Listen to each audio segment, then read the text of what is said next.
একটি সাক্ষাৎকারে চন্দ্রিক ভট্টাচার্য তার একটি প্রবন্ধের লেখা নিয়ে বলছিল, রবি ঠাকুরের প্রতিভা ছিল দানবিক।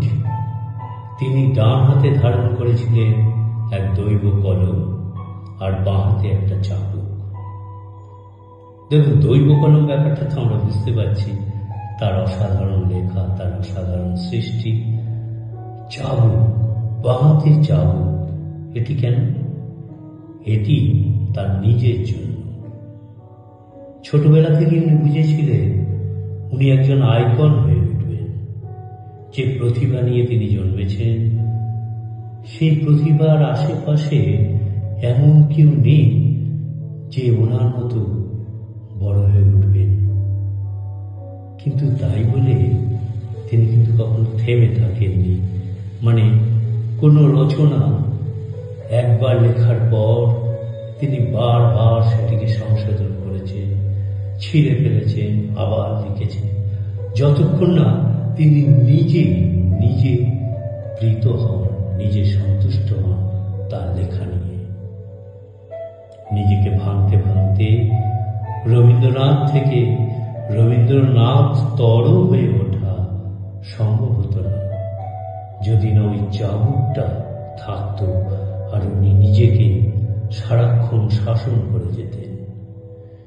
জীবনে এত দুঃখ পেয়েছেন, এত কষ্ট পেয়েছেন, কিন্তু সবার ঊর্ধ্বে ছিল ওনার সৃষ্টি। সবার ঊর্ধ্বে উনি জানতেন আমাকে আমার সৃষ্টি চালিয়ে যেতে হবে। এই দুঃখে অবনত হলে হবে না, আমাকে আরো বড় হতে হবে, আরো কিছু করতে হবে এই সংসারের জন্য, এই পৃথিবীর জন্য। এই হচ্ছেন আমাদের প্রাণের ঠাকুর রবি ঠাকুর। কিন্তু সেইভাবে পারলাম না। মৈত্রী দেবকে দিচ্ছে ওরকম যদি ভালোবাসত তাহলে আমি নিজেকে জড়িয়ে ফেলত, এখানে এভাবে পৌঁছতে পারত না। মোদ্দা কথা হচ্ছে, রবি ঠাকুরের মধ্যেও ভালোবাসা ছিল, কিন্তু সেই ভালোবাসাটা মেইনলি ছিল প্রকৃতির প্রতি। প্রকৃতি ছিল তার প্রেরণা, তার যত লেখা সবকিছুর প্রেরণা ছিল প্রকৃতি। তিনি প্রকৃতি ছাড়া কোনো কিছুতে নিজেকে জড়াতে পারতেন না। তিনি যেটুকু পেয়েছেন বা যে ভালোবাসাটুকু মানুষের মধ্যে দিয়েছেন সেটিকে তার লেখার মধ্যে প্রকাশ করেছেন, এবং প্রকাশ করার পরেই তিনি তার থেকে বেরিয়ে এসেছেন। এইটা রবি ঠাকুরের একটা বিশাল বড় দর্শন, যার জন্য তিনি রবি ঠাকুর। তার জীবনের যে উদ্দেশ্য ছিল যে আমি একজন আইকন হব, সেটা তিনি সেখানে পৌঁছতে পেরেছেন, কারণ তার মনে এই ব্যাপারটা ছিল। যাই হোক, সেই ভালোবাসার উপরই এবং বেদনার উপরই একটা ছোট্ট অংশ। রবীন্দ্রনাথ ঠাকুর রচিত মালঞ্চ কাহিনীতে তিনটি চরিত্র আছে: আদিত্য, নীরজা বা নীরু, যিনি আদিত্য স্ত্রী, এবং সরলা। আদিত্য নীরুর বিবাহিত জীবনের প্রথম 10টি বছর অবিমিশ্র সুখে কেটেছে। সমস্যার সূত্রপাত নীরজার অসুস্থতা। সন্তানের জন্ম দিতে গিয়ে শিশুটির মৃত্যু হল, কিন্তু প্রাণ রক্ষা হলো নীরজ। বালুসজ্জাশায়িনী বৈশাখের মতো নীরজার প্রাণ শক্তি একেবারে নিঃস্ব হয়ে যায়। বিশেষত যখন খোলা জানলা পথে এক অসম্ভব মন খারাপ নিয়ে সে দেখত অভ্র আর রেশমের কাজ করা একটি পোকা মাথায় সরলা বাগানে গাছের পরিচর্যা করছে, তখন নিজের অপূর্ণ হাত পাগুলোকে সে সহ্য করতে পারত না।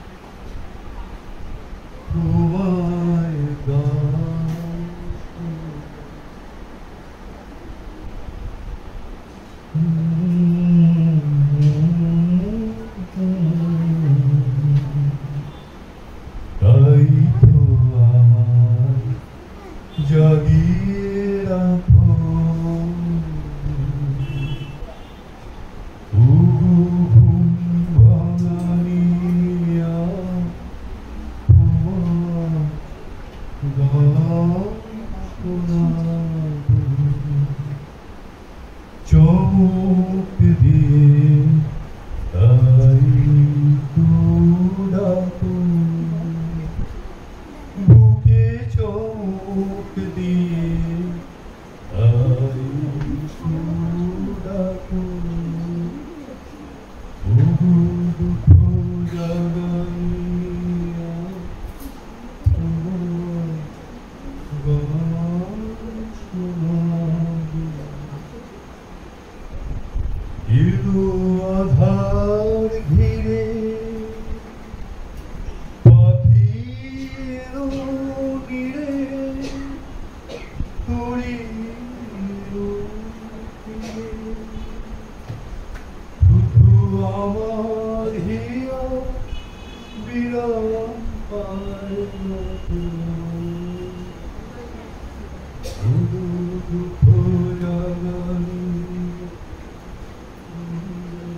জড় পদার্থ?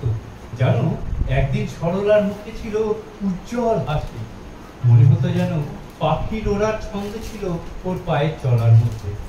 আজও চলেছে বুক করা বোঝা নিয়ে হয়ে, তবুও ভেঙে পড়েনি, একদিনের জন্যও দীর্ঘ নিঃশ্বাস ফেলে। থামো গো থামো, অনেক শুনেছি ওর কথা, আমার কাছে আর বলতে হবে না। অসামান্য মেয়ে, তাই তো বলছি ওকে বারাসতের মেয়ে স্কুলের হেডমিস্ট্রেস করে দাও। তারা তো কতবার বলছি। বারাসতের মেয়ে স্কুল কেন? আমদাওয়ানও তো আছে। না, ঠাট্টা নয়। সরলাকে তুমি অর্কিড ঘরের কাজ দিতে পারবে না। কেন, কি হয়েছে? আমি তোমাকে বলে দিচ্ছি, সরলা অর্কিড ভালো বোঝে না। আমিও তোমাকে বলে দিচ্ছি, সরলা আমার চেয়ে অর্কিড ভালো। আচ্ছা আচ্ছা বেশ, ও নয় আমার চেয়ে ঢের ভালো বোঝে, এমনকি তোমার চেয়ে। কিন্তু তবু বলছি, ওই অর্কিড ঘর কেবল তোমার আর আমার, ওখানে সরলার কোনো অধিকার নেই। কপাল দোষে আজ আমি নয় বিছানায় পড়ে আছি, কিন্তু দোহাই তোমার, তুমি সারা বাগান সরলাকে দিয়ে দিতে পারো। কেবল অল্প একটু রেখো, যেটুকু আমায় উৎসর্গ করা।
রবীন্দ্রনাথ তার সারা জীবনে কর্মের পীড়ন নয়, কাজের বিচিত্র বন্ধনের মধ্য দিয়ে মুক্তির কথা বলেছে। কারণ যে কাজ আমাদের কাছে ভারস্বরূপ, আনন্দ বর্জিত, সেই কর্মের প্রতি কবির কখনোই সমর্থন ছিল।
আমি ভাবলুম আজ বুঝি তুমি এলেই না। তোমার সহিতের মতো তুমিও বোধহয় অন্য পথে জল আনতে গেছো। আচ্ছা, তুমি কি এখন গান গাইতে গাইতে এলে? কেউ শুনতে পেলে নির্ঘাত অনর্থ বাধা। তা কি করবো, গান যে আপনি এলো প্রাণে, তোমার ভালো লাগার টানে। কেউ শুনবে বলে তো গাইনি, অনর্থের কথা ভাববার সময় পেল কই। কি হলো, হাসছো যে? এমনি এমনি? তাহলে এমনি বলে কিছু হয়? আজ তোমাকে ভারী সুন্দর দেখাচ্ছে, বেশ যত্ন করে চুল বেঁধেছো। আর বারে, তুমি তো সেদিন রঙিন সুতো দিয়ে চুল বাঁধার দড়ি করে দিলে, তাই দিয়ে চুল বাঁধতে বাঁধতে এত দেরি। তাহলে তুমি কাজে ফাঁকি দিচ্ছ বলো? ইস, তাই বই কি, শুধু আমি কেন, কি জানি কি জাদু করেছো তুমি। আমাদের তেজ স্বর্গে কাজের মধ্যে বেশ বড় বড় ফাঁক করতে শুরু করেছে। তোমরা যাকে ফাঁক বলছো, আমি বলি ছুটি। ছুটি থাকলে তবেই তো কাজে আনন্দ। আমার এখন কেমন যেন মনে হয় তোমার কথাই সত্যি। আমরা এতদিন ভুল করেছি, এতদিন যেন মরেছিলি নিষ্প্রাণ যন্ত্রের মতো।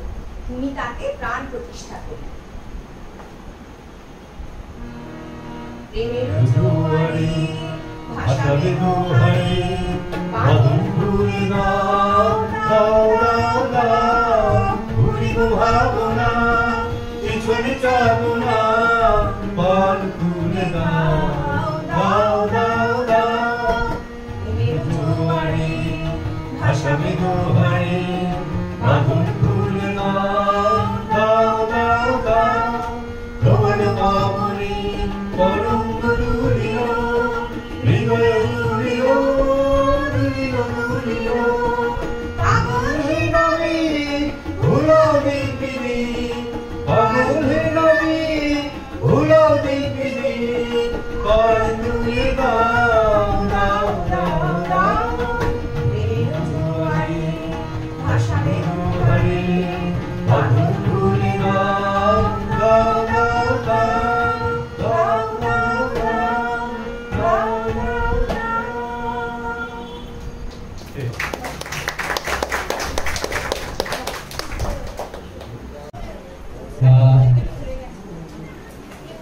নীলাশদা মনে রবে কি না রবে?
তোমার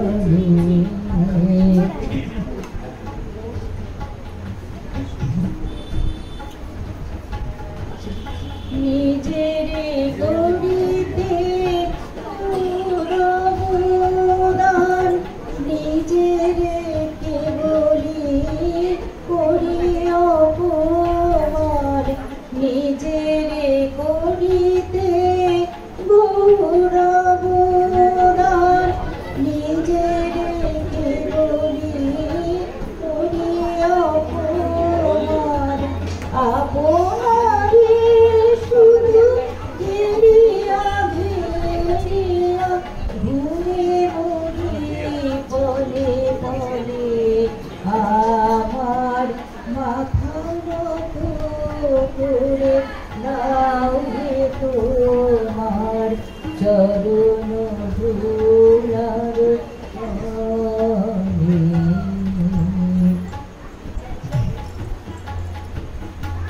আমারি নাম যেন করি প্রচার আমার আপন কাজে তোমারি ইচ্ছা করো হে পূর্ণ আমার জীবন মাঝে যাচি হে তোমার পরম শান্তি পরাণে তোমার পরম শান্তি যাচি হে তোমার পরম শান্তি পরাণে তোমার পরম শান্তি আমারে আড়াল করিয়া দাঁড়াও হৃদয় পদ্মদলে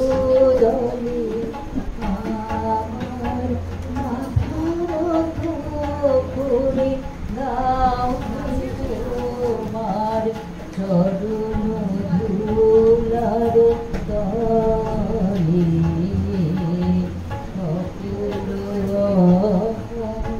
পারলে আমার ডুবাও চোখের জলে আমার মাথার করে দাও হে তোমার চরণ ধুলার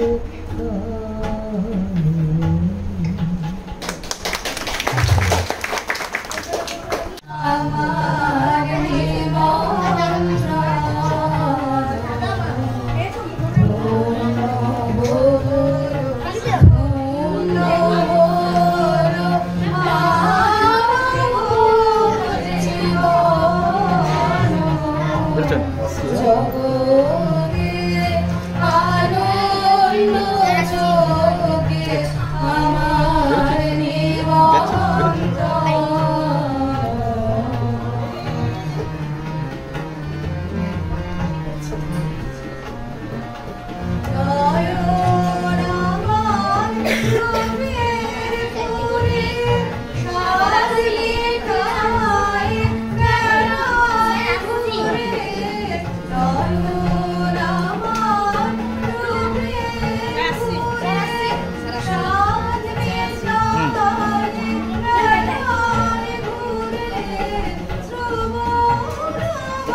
সখী ভাবনা তাহারে বলে, সখী যাতনা তাহারে বলে, বল দিবস রজনী ভালোবাসা ভালোবাসা, সখী ভালোবাসা কারে বলি যাতনা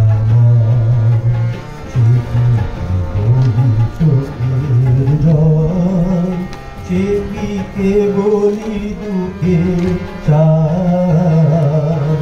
লোকে সবে করে কি সুখের করে এমন দুঃখের সখী ভাবনা পাহাড় বলে, সখী যাতনা কাহারে বলে, দিবস রজনী ভালোবাসা ভালোবাসা, সখী ভালোবাসা কারে বলি যাতনা।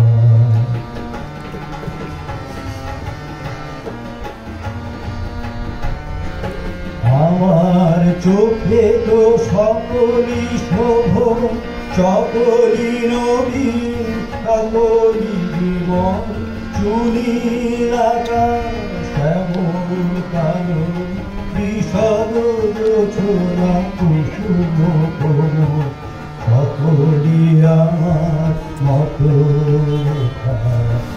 বলি হাসে এ বলি গায়, হাসিয়া খেলিয়া মরিতে চায়, না জানে দেব না জানে রোগ, না জানে সাধের যাতনা কত।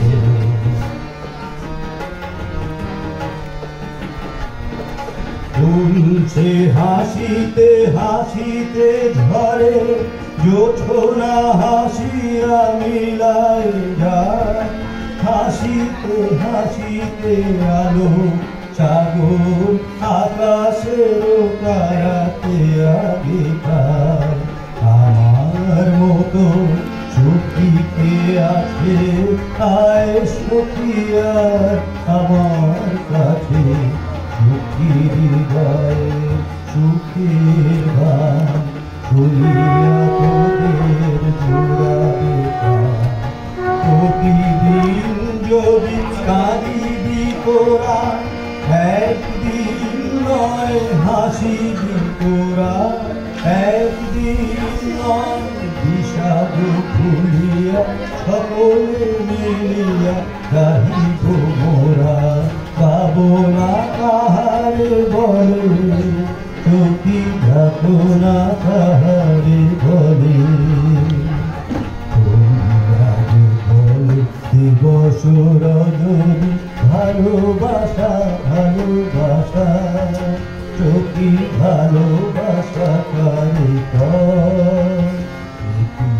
বলি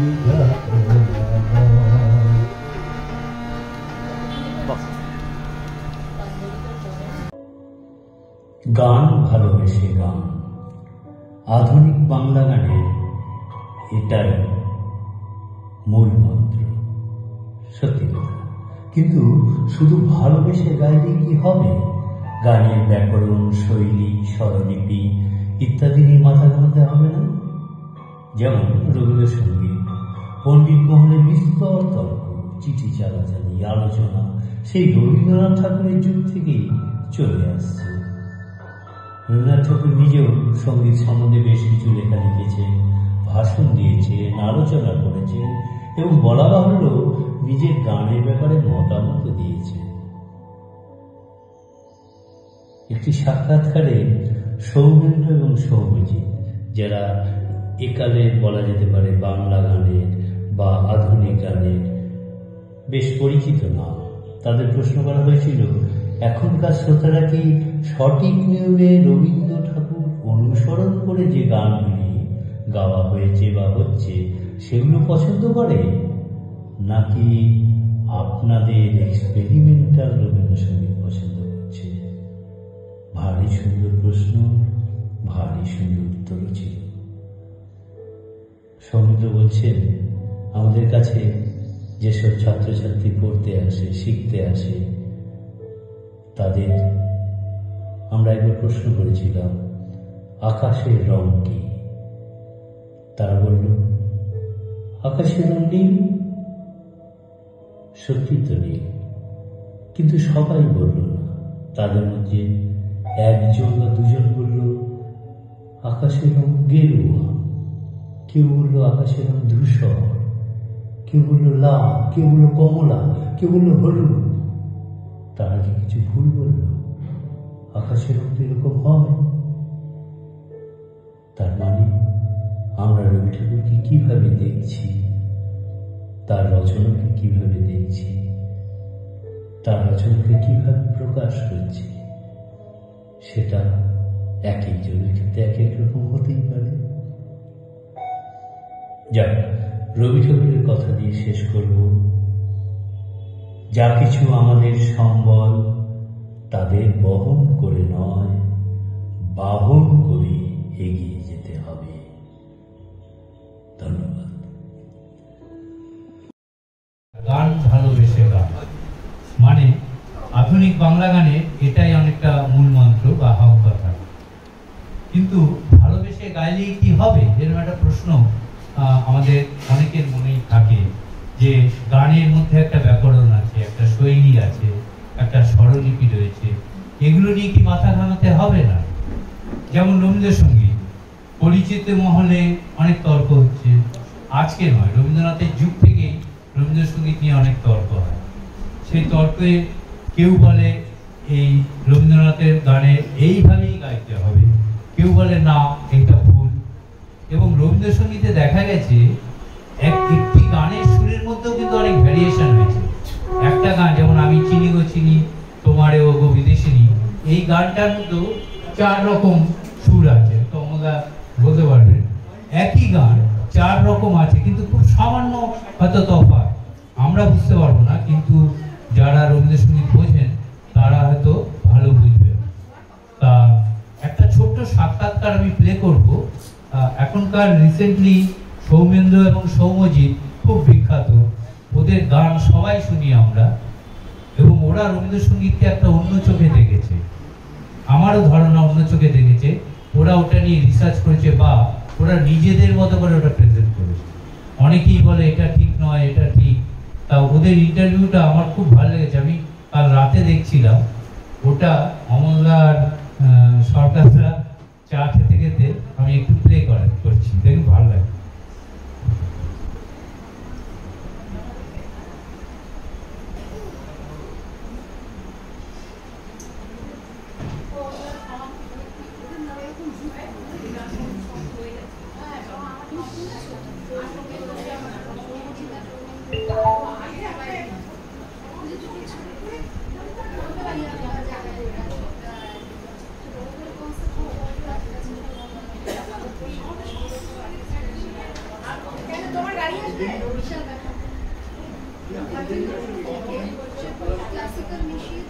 সঙ্গীত মানে সেই পুরনো ধারা রবীন্দ্রসঙ্গীত।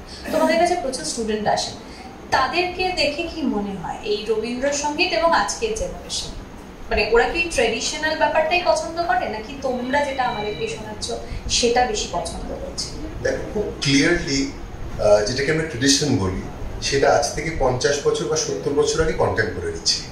এটা যদি আমরা বুঝে ফেলতে পারি, এবং সময়ের থেকে তো বড় কিছু নয়, ফলে স্টাইল, ঢং, ধারা এগুলো সব পরিবর্তনশীল, কিন্তু অক্ষয় হয়ে রয়ে যাবে রবীন্দ্রনাথ এবং তার কাজ। এটা বোধহয় রবীন্দ্রনাথই আমাদের শিখিয়েছেন যে সময়ের আঁচ বা সময়ের হাওয়া যদি কোনো কাজে না লাগে তবে সে কাজ তো কালোজয়ী নয়। আজকে আমরা আমাদের মতো করে রবীন্দ্রনাথকে ইন্টারপ্রেট করছি, এটা বোধহয় খুব ইম্পর্টেন্ট। এবং আজ থেকে 50 বছর আগে তৎকালীন মানুষরাও রবীন্দ্রনাথকে নিজের মতো করে ইন্টারপ্রেট করেছেন, এবং আজ থেকে মানে হয়তো 100 বছর পরেও রবীন্দ্রনাথ ইন্টারপ্রেটেড হবেন হয়তো অন্যভাবে। আমরা খুব বাহ্যিক দিকটা মনে করি যে আচ্ছা একটা পিয়ানো ইউজ করা হচ্ছে, বা আচ্ছা এখানে এইটা করা হলো, বা অন্তরা থেকে গান শুরু করা হলো, এগুলো আমার মনে হয় খুব বাহ্যিক। মূল যে রবীন্দ্রনাথের ভাবনাটা বা যে বক্তব্যটা বা যে এক্সপ্রেশনটা, সেটা পৌঁছে দেবে যুগ যুগ ধরে সেই যুগের যারা কাণ্ডারি তারা। কিন্তু রবীন্দ্রনাথ আমাদের মধ্যে আছেন, এবং এটা খুব একটা অত্যন্ত আশ্রয়ের জায়গা যে এখনো এত পরিস্থিতির মধ্যেও বাঙালির সম্বল হয়ে রবীন্দ্রনাথ রয়েছেন।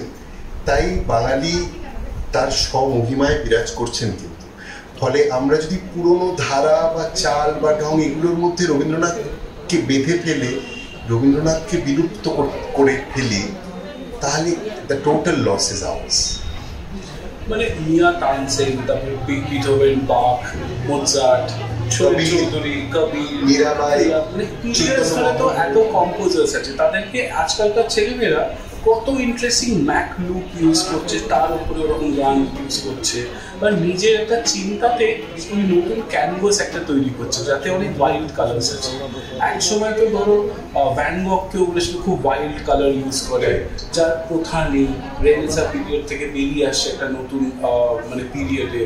তো এইগুলো তো সবসময় হবে, মানে নতুন সময়ের সাথে নতুনভাবে জিনিসকে অ্যাকসেপ্ট করতে হবে। আর আমরা কোনোভাবে মানে কোনো কম্পোজার, শুধু রবীন্দ্রনাথ নয়, তার অরিজিনালিটি হার্ট করি না। মানে আমি একটা কবিরের গানকে যদি নিজের মতো ইন্টারপ্রেট করি, যেভাবে করি, রবীন্দ্রনাথের গানকেও সেইভাবে দেখি। একটা মোৎসার্টের পিসকে আমি অনেক সময় কি হয়, আমরা ধরুন একটু কোনো একটা রাগের কোনো ছোঁয়া দিয়ে একটু ইনোভেট করার চেষ্টা করলাম, তাতে তো আমি তার অরিজিনালিটিকে হার্ট করছি না, একটা ইন্টারপ্রিটেশন বানাচ্ছি, এবং লোকের ভালো নাই লাগতে পারে। এটা খুব স্বাভাবিক, লোকের ভালো লাগলো না, আবার লোকের খুব ভালো লাগতে পারে। এই দুটোকে নিয়েই আমরা চলি। যেটা আর্টিস্টের ক্রিয়েশন সবসময় খুব স্বতন্ত্র। It actually does not depend on how the audience will react. এবং যেটা আপনি বললেন যে সত্যি ওভার দ্য ইয়ার্স আমাদের এই ইন্টারপ্রিটেশন বা আমাদের রবীন্দ্রনাথকে দেখার এই নজরটা খুব সমাদৃত হয়েছে, এবং মানুষ আমাদেরকে খুব কি বলবো ভালোবাসা দিয়েছেন, সেটা আমাদের কাছে পাওয়া। আমি এটা দেখেছি, যেহেতু আমাদের কাছে অনেক ছাত্রছাত্রী আসে, আমরা খুব র্যান্ডম জিজ্ঞেস করেছি যে আকাশের রং কি। সো আউট অফ 100 হয়তো 99 জন বলেছেন আকাশের রং নীল, because that is what has been taught. কিন্তু কেউ যদি বলে আকাশের রং ধূসর বা লাল বা সবুজ বা কালো বা হলুদ, আমরা কি কোনো একটাকেও ভুল বলতে পারি? কারণ আকাশে তো সব রং। এটা একটা দেখার পার্সপেক্টিভ। এবং আমার মনে হয় আর যাই হোক, রবীন্দ্রনাথকে নিয়ে এক্সপেরিমেন্ট হওয়া, রবীন্দ্রনাথকে নিয়ে ইম্প্রোভাইজ করা, রবীন্দ্রনাথকে ইন্টারপ্রেট করা খুব প্রয়োজন। কারণ রবীন্দ্রনাথের কথায় যা কিছু আমাদের সম্বল, তাকে বহন করে নিয়ে নয়, তাকে বাহন করে নিয়ে যেতে। রবীন্দ্রনাথকে বাহন করে আমরা নিয়ে যাওয়ার চেষ্টা করি।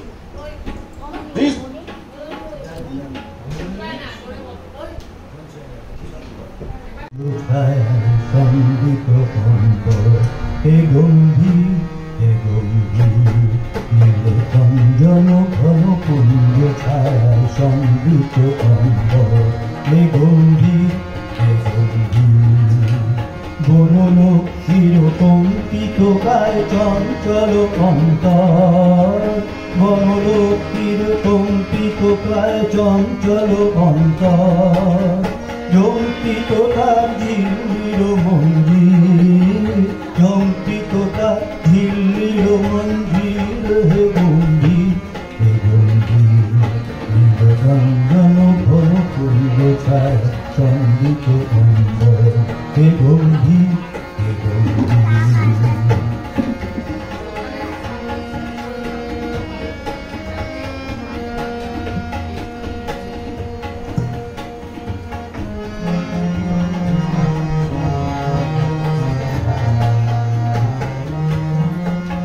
বর্ষণগীত হলো মুখরিত মেঘমণ্ডিত ছন্দে, মেঘমণ্ডিত ছন্দে কদম্ব বন গভীর মগ আনন্দ ঘন গন্ধে, নন্দিত তব উৎসব মন্দির, নন্দিত তব উৎসব মন্দির হে গম্ভীর হে গম্ভীর নীলকঞ্জন ঘন কুঞ্জ ছায় সঙ্গীত হে গম্ভীর হে গম্ভীর।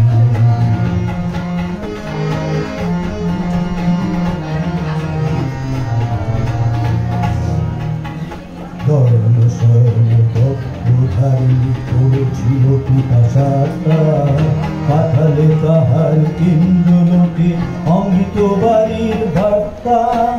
ধর্ম স্বর্ণ তত্ত্বধারী করেছিল পিপাসাটা, পাঠালে তাহার ইন্দ্রলোকে অমৃত বাড়ির বার্তা। মাটির কঠিন বাধা হলো দিকে দিকে হলো দীর্ণ, দিকে দিকে হলো দীর্ণ, নব অঙ্কুর জয় পতাকায় ধরা হলো সমাকীর্ণ, ছিন্ন হয়েছে বন্ধন বন্দী, ছিন্ন হয়েছে বন্ধন বন্দী হে গম্ভীর হে গম্ভীর নীলকঞ্জন ঘন কুঞ্জ ছায় সঙ্গীত অন্তর হে গম্ভীর হে গম্ভীর। বনল চিরকম্পিত গায় চঞ্চল অন্তর, বনল চিরকম্পিত গায় চঞ্চল অন্তর, ঝঙ্কিত তার ঝিল্লির মন্দির, ঝঙ্কিত তার ঝিল্লির মন্দির হে গম্ভীর হে গম্ভীর নীলকঞ্জন ঘন কুঞ্জ ছায় সঙ্গীত অন্তর হে গম্ভীর হে গম্ভীর।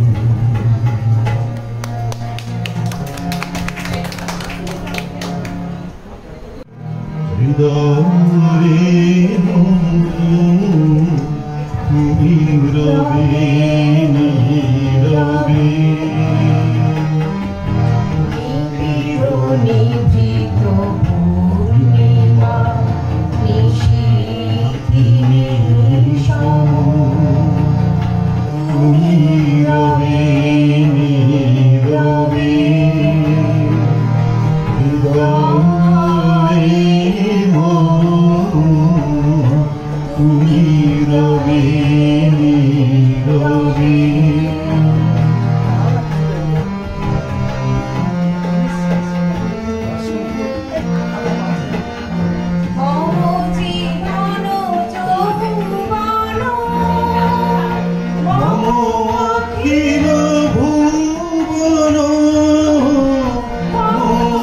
জীবন যৌবন অখিল ভুবন তুমি ভরিবে গৌরবে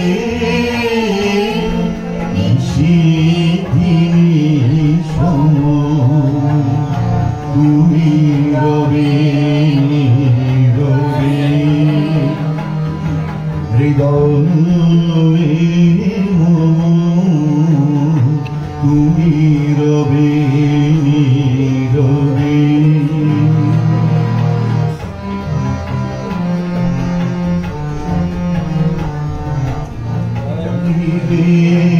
কাকি করুণ আকি অঞ্চল ছায়া মরি রহিবে ঢাকি যাইবে কাকি করুণ আকি অঞ্চল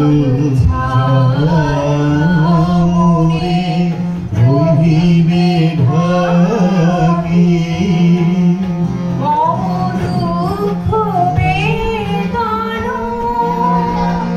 মম সফল সপন মম দুঃখ বেদন মম সফল সপন তুমি ভরিবে গৌরবে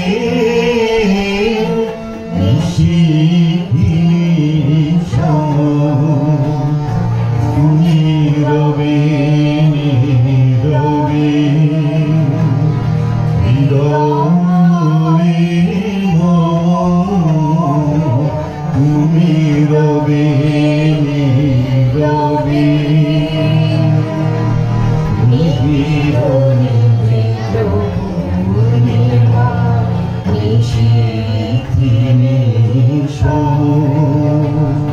তুমি রবে রবে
তুমি জানিয়ে দিলে মোর প্রাণে